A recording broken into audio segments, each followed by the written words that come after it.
नमस्कार, आप देख रहे हैं स्पेशल रिपोर्ट न्यूज रूम से। आपके साथ मैं हूं अंजना ओम कश्यप।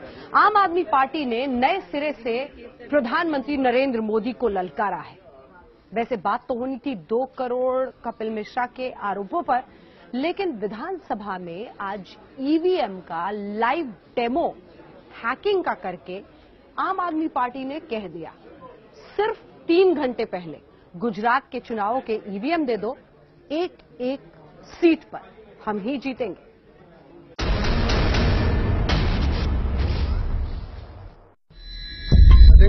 देश के अंदर ये ईवीएम का लाइव टेस्ट है। ये ईवीएम नकली सही, लेकिन ईवीएम की गवाही के लिए दिल्ली विधानसभा में पहुंचा, जहां आम आदमी पार्टी विधायक सौरभ भारद्वाज ये साबित कर रहे हैं कि ईवीएम के साथ न सिर्फ छेड़छाड़ हो सकती है, बल्कि कोड के जरिए किसी भी पार्टी के वोट किसी दूसरी पार्टी को दिलवाए जा सकते हैं।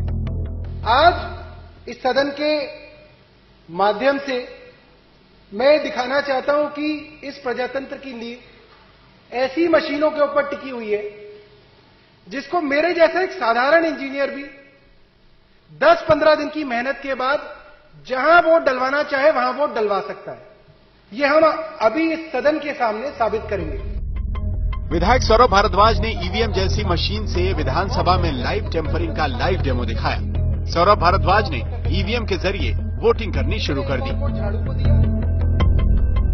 सौरभ भारद्वाज ने इस लाइव डेमो में आम आदमी पार्टी, बीएसपी, बीजेपी, कांग्रेस और समाजवादी पार्टी को रखा। भारद्वाज ने इन 5 पार्टियों को डेमो के दौरान वोट दिए। डेमो के दौरान आम आदमी पार्टी को सौरभ ने 10 वोट दिए। बीएसपी के सामने उन्होंने 2 बार बटन दबाया। बीजेपी के सामने बटन उन्होंने 3 बार दबाया।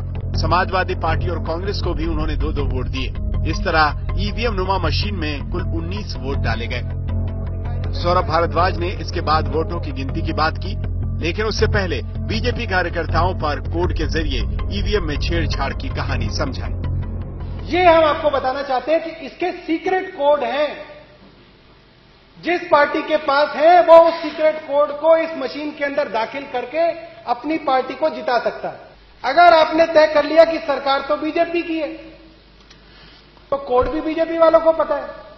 और अगर आपने 10 बजे तय कर लिया है कि अब आपको बीजेपी को जिताना है और अब जो जो वोट इस बूथ के अंदर डलेगी, बटन चाहे कोई भी दबे, वो वोट सिर्फ और सिर्फ कमल पे जाएगी, तो उसका कोड है 123414। इस लाइव डेमो में वोटिंग के बाद जब वोटों की गिनती हुई तो ईवीएम नुमा मशीन में पार्टियों को डाले गए वोटों में बड़ा हेरफेर दिखने लगा।